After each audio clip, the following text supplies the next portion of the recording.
Capítulo 5. As consequências do orgulho. O Éden, antes um símbolo de perfeição e harmonia, agora estava mergulhado em um silêncio carregado. A desobediência de Adão e Eva trouxera consequências imediatas. A separação de Deus, a consciência do pecado e o peso da culpa. Entretanto, em meio à escuridão que se abatia sobre a humanidade, surgia uma promessa. Deus, em sua infinita misericórdia, não apenas pronunciou a sentença contra o pecado, mas também anunciou o plano de redenção, uma luz de esperança, que brilhou através das palavras de Gênesis, versículo 3, capítulo 15. Após confrontar Adão e Eva por sua desobediência, Deus dirigiu sua atenção à serpente, a encarnação do próprio Satanás. Ele declarou: porei inimizade entre ti e a mulher, entre a tua descendência e o seu descendente. Este te ferirá a cabeça e tu lhe ferirás o calcanhar. Essa profecia, conhecida como o proto-evangelho, foi a primeira promessa da vinda de um Redentor que destruiria o poder de Satanás e restauraria a criação ao plano original de Deus. Mas o que significava essa promessa para Adão e Eva naquele momento? Eles, que haviam experimentado a presença direta de Deus e agora enfrentavam a consequência do pecado, podiam encontrar conforto na ideia de que a história não terminaria em derrota. A promessa de redenção não era apenas um vislumbre do futuro, mas também uma declaração de que Deus ainda os amava e não os abandonaria apesar de sua queda. A transição do Éden para o mundo exterior foi marcada por dor e desafio. Deus providenciou vestimentas de pele para cobrir a nudez de Adão e Eva, um gesto que simbolizava não apenas o cuidado divino, mas também a primeira alusão ao sacrifício necessário para cobrir o pecado.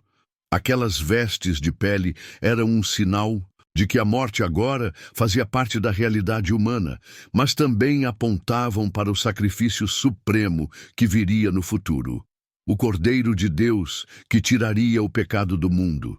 No entanto, o impacto do pecado não se limitou a Adão e Eva. O universo inteiro foi afetado.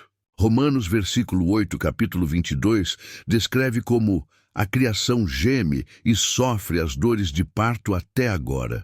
A terra, que antes produzia frutos sem esforço, agora seria cultivada à custa de suor e trabalho. A relação entre homem e mulher, antes marcada por igualdade e harmonia, seria distorcida pelo pecado. Está gostando? Deixe seu like e compartilhe, para que mais pessoas vejam essa história. Cada aspecto da vida humana e da criação refletiria as consequências dessa queda. Apesar disso, Deus não deixou a humanidade sem orientação. Ele estabeleceu um sistema de sacrifícios para ensinar o povo sobre a gravidade do pecado e a necessidade de redenção. Cada cordeiro sacrificado no altar era uma sombra do que estava por vir. Era um lembrete constante de que o pecado tinha um custo, mas também de que Deus havia providenciado uma solução. Enquanto a narrativa bíblica avança, vemos como essa promessa de redenção se desenvolve. Deus escolheu Abraão e fez dele uma grande nação. Ele prometeu que, através de sua descendência, todas as famílias da terra seriam abençoadas. Gênesis, versículo 12, capítulo 3. Essa promessa apontava diretamente para o Messias, o descendente da mulher que esmagaria a cabeça da serpente. Cada pacto que Deus fez com seu povo, desde Moisés até Davi, foi uma confirmação de que ele estava cumprindo seu plano de redenção. Porém, a esperança de redenção não era apenas para o futuro distante.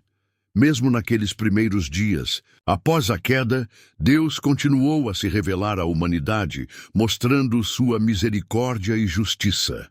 Quando Caim matou Abel, Deus interveio, demonstrando que o pecado não ficaria impune, mas também marcando Caim para protegê-lo. A história de Noé e do dilúvio é outro exemplo da graça de Deus em meio ao julgamento. Embora a terra fosse destruída pela maldade humana, Deus preservou uma família fiel e prometeu nunca mais destruir o mundo com água. Essa promessa de redenção se tornou o fio condutor de toda a história bíblica. Cada profeta que se levantava em Israel apontava para o dia em que Deus enviaria um Salvador.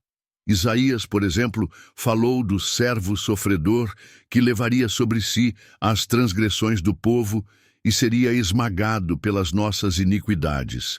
Isaías, versículo 53, capítulo 5. A esperança do Messias não era apenas uma solução para o problema do pecado. Era a prova de que Deus não desistira de sua criação.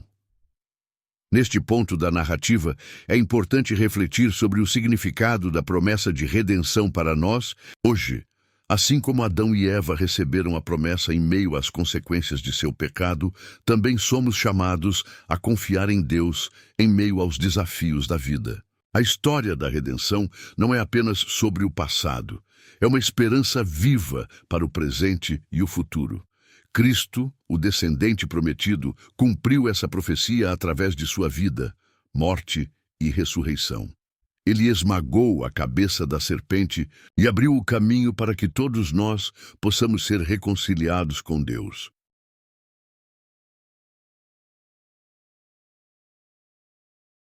A transição para o próximo capítulo nos leva a explorar como essa promessa de redenção foi concretizada ao longo da história, culminando na vida de Jesus Cristo. Veremos como Deus usou homens e mulheres comuns para cumprir seu plano extraordinário, provando que mesmo em meio ao caos e à dor, Ele continua no controle, guiando tudo para a sua glória e para o bem da criação. E aí, o que você achou dessa história? Deixa aqui nos comentários sua opinião. Quero muito saber. E se esse conteúdo tocou seu coração, já deixa o like, porque isso ajuda muito o canal a crescer e alcançar mais pessoas. Mas não. Para por aqui. Se você quer continuar acompanhando histórias inspiradoras e mensagens que edificam a sua fé, se inscreva no canal e ative o sininho para não perder os próximos vídeos. E se conhece alguém que precisa ouvir essa mensagem, compartilha esse vídeo. Juntos podemos levar essa palavra a mais pessoas. Que Deus te abençoe. No próximo episódio, capítulo 6, o poder da humildade.